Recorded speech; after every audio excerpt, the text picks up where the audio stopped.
আপনারা অনেকেই আমাকে বলেন যে, "ভাই আপনি ফুটবল ফেডারেশনের কর্মকর্তাদের অনেক বেশি সমালোচনা করেন। এতটা করেন কেন?" এখন আপনারাই বলেন কেন করব না? এই যে আগামী ১০ই জুন সিঙ্গাপুরের বিপক্ষে বাংলাদেশের ম্যাচ, গুরুত্বপূর্ণ ম্যাচ এবং সেই ম্যাচের আগে একটা প্রস্তুতি ম্যাচ খেলা দরকার, ফ্রেন্ডলি ম্যাচ খেলা দরকার। এর জন্য একটা অপোনেন্ট দরকার দেশের মাটিতে। কে হতে পারে এ নিয়ে আগে আমরা দেখলাম ন্যাশনাল টিমস কমিটির মিটিং শেষে যিনি মিডিয়া কমিটির মুখপাত্র আছেন তিনি ঘোষণা দিলেন সুদান হতে পারে, অন্য বড় দল হতে পারে, সাইপ্রাস টাইপ্রাস এরকম কার কার নাম দিল, কিন্তু শেষ পর্যন্ত কি ভুটান। মানে আমি জানি না আসলে কর্মকর্তাদের দৌড় কিন্তু এই আমাদের ভুটান পর্যন্তই, এর বাইরে তারা যেতে পারে না। যে কোনো প্রয়োজনে যে কোনো ইয়েতে এর আগে আমরা কাজী সালাউদ্দিনের সময় দেখেছি আমন্ত্রণমূলক টুর্নামেন্ট করে সিশেলস নামে, যাদের হয়তো আমরা কখনো নামই শুনিনি, এরকম দলকে ডেকে নিয়ে এসে টুর্নামেন্ট করে এবং সেটা নিয়ে বাহাবা কুড়ায়। যাই হোক, এই ফেডারেশনের বর্তমান কমিটির এরাও কিন্তু একই পথে হাঁটছে, তাদের কাছ থেকে কোনো পরিবর্তনের। অথচ দেখেন আমাদের অন্য প্রতিপক্ষ যারা আছে তারা কি করছে বা তারা কার সাথে ম্যাচ খেলছে, তারা কত আগে ম্যাচগুলো কনফার্ম করেছে। আমাদের যখন ভারতের বিপক্ষে ম্যাচ হয়ে গেল, এটা তো আরো আগে থেকেই আসলে চিন্তা ভাবনা করা উচিত ছিল যে আমরা প্রতিপক্ষ হিসেবে কাকে নেব, কোচের সাথে মানে আলোচনা করে। আমি জানি না এই যে ভুটানকে ঠিক করলো, এটা কি আসলে কোচের কোনো কনসার্ন ছিল কিনা যে আমি এই ধরনের দলকে চাই বা এই দলকে চাই, এরকম কোনো তাদের কি আসলে কোনো ব্যাপার স্যাপার ছিল? যদি সেটা কাবরেরা না দিয়ে থাকে তাহলে তো ফুটবল ফেডারেশনের কর্মকর্তারা নিজেরা মিলেই সিদ্ধান্ত নিয়েছে যে হাতের কাছে ভুটান আছে। ওই যে আমরা ক্রিকেটে যেমনটা দেখি যে কোনো উপায় নাই, জিম্বাবুয়েকে ডাকো, জিম্বাবুয়ে ডাকলে চলে আসে গরিবের বন্ধু, যেটা তো আমাদের এখন ফুটবলে যেটা হয়েছে যে আমাদের বন্ধু, গরিবের বন্ধু হচ্ছে ভুটান। ডাকলেই তারা চলে আসে যে কোনো ইয়েতে, অল্প খরচে, প্লেন ফেয়ার কম দিতে হবে, সবকিছু মিলে খরচও বাঁচবে কিন্তু কাজের কাজ কিছু হবে না। এটা হচ্ছে ফুটবল ফেডারেশনের কর্মকর্তাদের দৌড় এবং এই কারণেই সমালোচনাটা করি।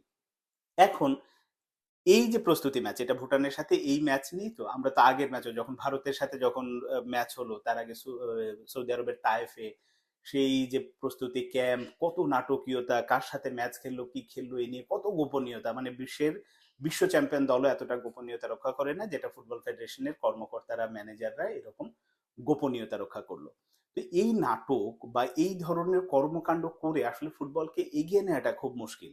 এই যে সামিত সোম, হামজা চৌধুরী যারা আসছে বা আগামীতে যারা আসবে বলে শোনা যাচ্ছে, এই আনার পেছনে, তাদেরকে রাজি করার পেছনে, তাদেরকে মানে খোঁজ পাওয়ার পেছনে ফুটবল ফেডারেশনের 0% অবদান। এটা না করলেই না যে কাজটুকু শেষ মুহূর্তে একটা প্রতিষ্ঠান হিসেবে শুধু ওইটুকু করছে। এই কারণে অনেকে যারা বাহাবা দেন এটা আসলে ভুল বাহাবা দেন, ভুল করেন।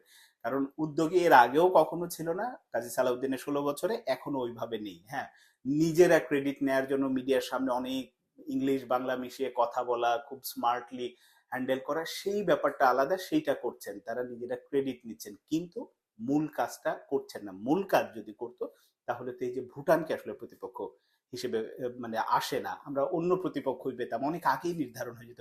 ইভেন এই এটা তো জুনের উইন্ডোতে ম্যাচের কথা বলছি, এরপরে যখন ম্যাচ আছে পরের ম্যাচে, প্রতি মাসেই তো একটা করে উইন্ডো থাকে, সেই ম্যাচের জন্য কি আসলে কোনো চিন্তা ভাবনা করা হচ্ছে যে প্রতিপক্ষ হিসেবে কাকে? এটা এখনো তারা ভাবেইনি হয়তোবা। আবার ওই যে পরে যখন অনূর্ধ্ব 23 দল নিয়ে যাবে, আমি আগের দিন বলেছি যে 23 দল নিয়ে জাতীয় দল কাবরেরা যাবে হচ্ছে অনূর্ধ্ব 23 দল নিয়ে, তার মানে জাতীয় দল ওই উইন্ডোতেও ম্যাচ খেলবে না, তখনও থাকবে ফিফা উইন্ডো। তো এই যে পরিকল্পনাহীনতা, কোন রকম গা ছাড়া ভাবে কাজ চালানো, এইটা দিয়ে আসলে সঠিকভাবে ফুটবল আগাবে না, এগোবে না, এটা একেবারে খুব স্বাভাবিক। সাময়িক একটা এই যে উত্তেজনা, নানান রকম খেলোয়াড়দের নিয়ে কথাবার্তা, এ আসবে সে আসবে, এই হবে, মিডিয়া হাইপ হবে, কিন্তু কাজের কাজ করতে হলে এই কাজগুলো করতে হবে যেটাতে বরাবরই পিছিয়ে আছে আমাদের কোচিং স্টাফ। কাবরেরা সাহেব ছুটিতে আছেন, তার যারা সহকারী আছেন তারাও মোটামুটি নাকে তেল দিয়ে ঘুমোচ্ছেন। সবকিছু মিলে আমরা আসলে দর্শকরাই বা সাধারণ ফুটবল প্রেমীরাই যতটা স্বপ্ন দেখি, এইটা নিয়ে অতটা ভাবে না ফুটবল ফেডারেশন। ভাবলে এই ভুটানকে প্রস্তুতি ম্যাচের জন্য আনে না বা আনতে পারে না। অবশ্য আনে নাকি, তাদের সামর্থ্য তো এটাই, এর বাইরে এর ওপরে ওঠার সামর্থ্য খুবই কম। কারণ যিনি এই কাজগুলো তো আসলে সেক্রেটারিয়েট থেকে করা হয় ফুটবল ফেডারেশনের, এবং যিনি জেনারেল সেক্রেটারি হিসেবে আছেন ওই অথর্ব ব্যক্তিকে দিয়ে আসলে খুব বেশি আগানো যাবে না, তার যোগাযোগের মাত্রা। তিনি ছিলেন কাজী সালাউদ্দিনের একজন পিএস, সেখান থেকে ফুটবল ফেডারেশনের সাধারণ সম্পাদকের দায়িত্ব। আপাতত কাজ চালানোর জন্য 5-10 দিনের জন্য যখন ওই সময় সোহাগকে নিষিদ্ধ করা হলো সেটা ঠিক ছিল।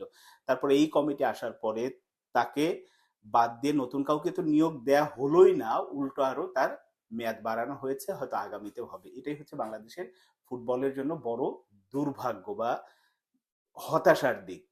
আমরা যতটা ভাবি ফুটবল ফেডারেশনের কর্মকর্তারা ঠিক অতটা ভাবে না ফুটবল নিয়ে। এটা হচ্ছে বাস্তবতা।